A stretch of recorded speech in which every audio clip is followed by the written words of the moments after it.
Damian G here. Just got done watching Ballard Season 1 on Prime Video, scheduled for release on July 9th.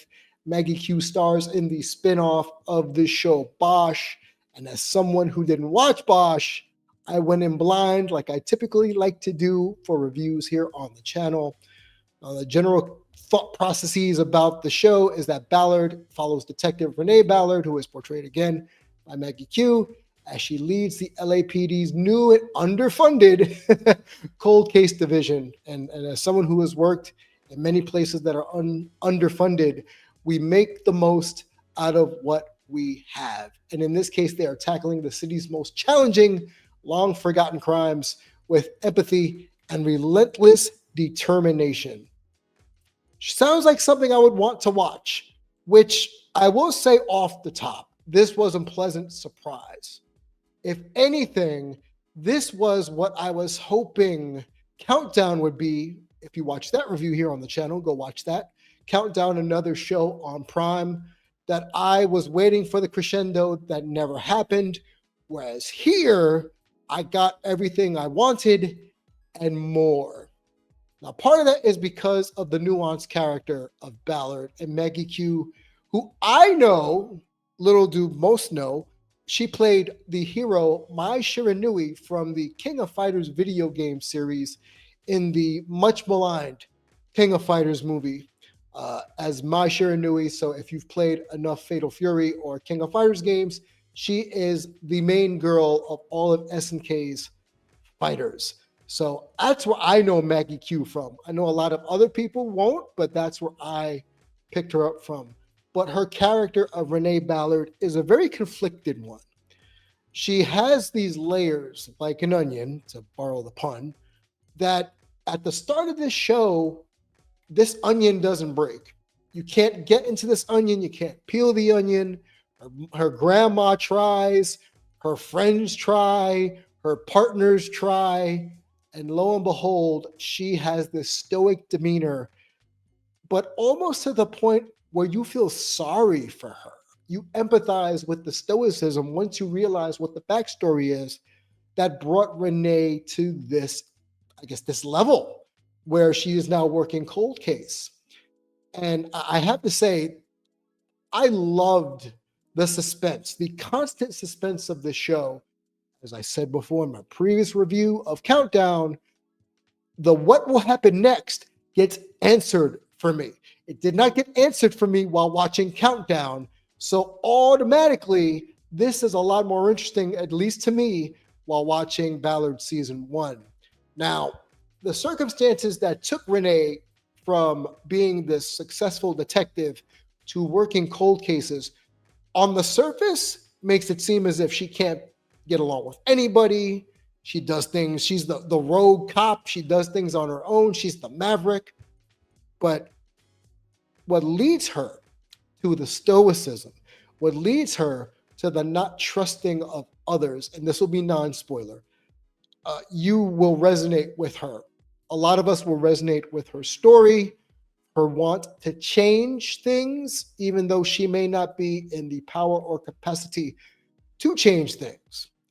She's going down this path of trying to solve cold cases because these things mean something to her, as well as her team, which, as I said earlier, is vastly underfunded.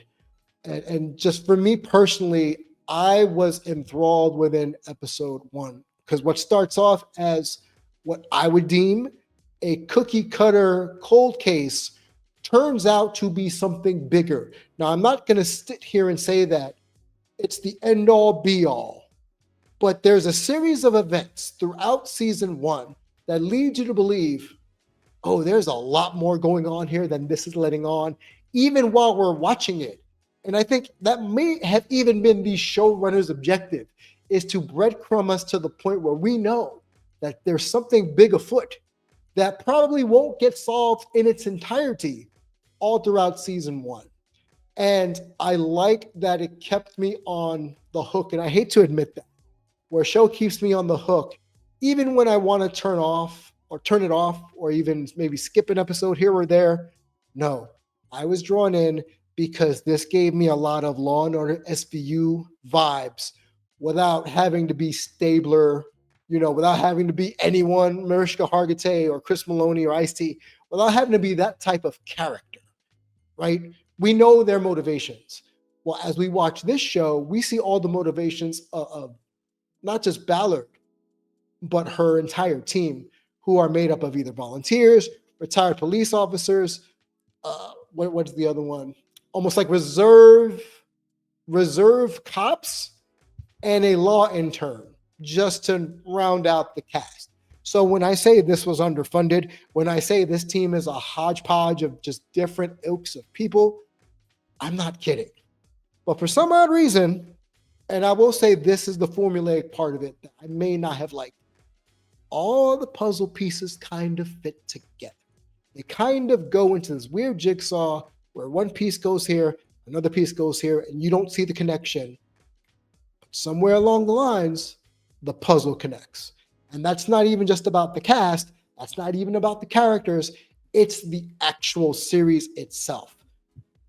Remember, I'm saying what starts off as one thing becomes something, when you look at it from a panoramic view, leads you to say, I want more of it. So far, so great. Okay, I will say that. So far, so great. And yes, I thought it was better than Countdown. But as I said before, part of the nuance, and if you watch my stuff here, I like to mention nuance. Part of the nuance of Maggie Q's portrayal of Ballard, it's the fact that you can see the anguish, you can see the frustration, you can see the smoldering beneath the surface, that she's almost ready to pop if someone even looks at her in the wrong way. And I don't mean she's a hothead. I mean she is carrying so much that it seems a small gust of wind will blow everything out of her and she's going to lose it. And there were points during this season I really thought she was going to lose it. She's a character that has been full of trauma, a character that has interpersonal relationships that are very flawed and very distant, even though there are those people that want to get closer to her.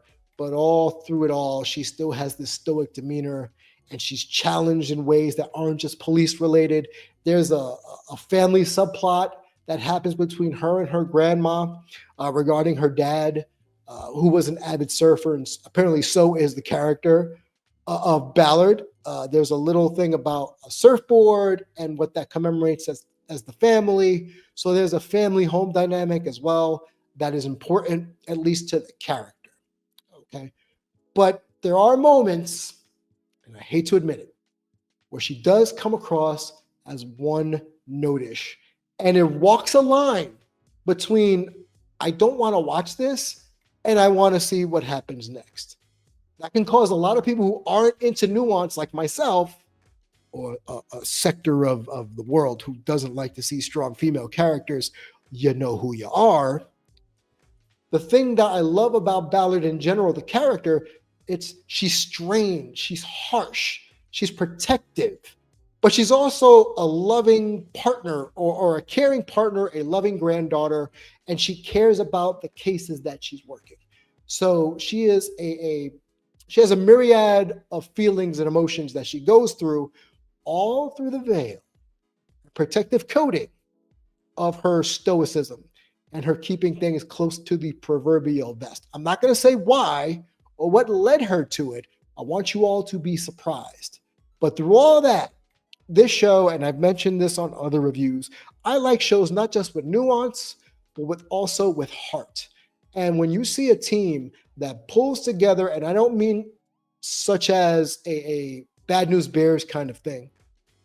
Unlike Countdown, where the pieces seemed forced, these pieces seem to work well off each other. As I said, we have a volunteer, we have a retired cop who is my favorite character on the show aside from Ballard. LaFont, played by John Carroll Lynch, is my favorite character next to the main character. And the reason why I say this is because nuance. He gives the vibe of being a mix between the sage of the team, the elder, the one that knows things and wants to impart knowledge. But there's also a small part of me while watching the show, a small part of him that portrays an edge that has me on the edge of my seat thinking, what's his real standing here? Whose side is he on? And I don't want to give away too much, but there are moments within season one where I'm thinking, can we really trust this person? Can we really trust anybody on this team? Can we trust anyone to make it through season one? Because if you've watched Countdown, just because you're part of the main cast doesn't mean you're going to survive. And I like that. I like that there's stakes now in shows where you could lose characters at the drop of a hat that you thought were going to be mainstay characters. Now, I'm not saying that happens here on Ballard. I just like to see stakes being involved. But John Carroll Lynch's performance as LaFont, my favorite character so far of this show, aside from Ballard, because Maggie gets the spotlight for this. I'm looking forward to this show potentially getting more seasons because there's a lot more stories you can tell with cold cases. If you've watched SVU, if you've watched anything on Netflix about those whodunits or how to get away with murder, something of that ilk, there is always a new case to solve, a new rabbit hole to go down. And I think if we get enough series and enough traction when it comes to Maggie Q's portrayal here of Ballard, I think we can get something that's going to run for 3 or 4 seasons, knock on wood. I know the show Bosch got myriad amount of seasons, got several seasons. I'm hoping, because it's a spin-off of Bosch, that we're going to get a lot more than just season 1. As I said before, some of the things I like, not just Maggie Q's portrayal, not just John Carroll Lynch's portrayal as LaFont, but there are stakes, and this show makes me not want to trust anyone. And that's what kept me wanting to watch. The suspense, the what's going to happen next, who's going to do what, who's going to betray whom, are we going to get to the bottom of who this person is? And when we get to the end of season 1, a lot of this stuff is answered and still left me with more questions than answers. And I don't mean that in a bad way. I mean that in a, I can't wait to see what happens next. Or my personal favorite way of saying things, wait, what just happened? And if you're watching Ballard, that's going to happen more than I'm willing to admit. Again, non-spoiler, but you will catch yourself saying that. And if I'm wrong, please let me know down in the comments, but that's how I viewed it. The other things that I found at the very least to detract from it were, aside from the fact that, yes, the puzzle pieces do fit together in terms of the staff, some of the supporting characters are one note, but that doesn't make it a bad thing. As I said before, it kind of helps to put the puzzle together. So I'm interested to see where they go from here, if it gets to season 2. But Ballard season 1, Amazon Prime, dropping July 9th. Maggie Q, you did a great job as Ballard, and I hope to see more. Remember, folks, we are Big Gold Belt Media, biggoldbelt.com. You can find us on social media at Big Gold Belt across the board. Your one-stop shop for all things in entertainment. Like, subscribe, and comment down below. Let me know your thoughts on Ballard Season 1. Did you enjoy it? Do you like it? Am I off base? You can find me on social media at The Damien Gracia or The Damien G if you want to be lazy. And I will catch you next time here on Big Gold Belt Media. For the next review, we'll catch you next time.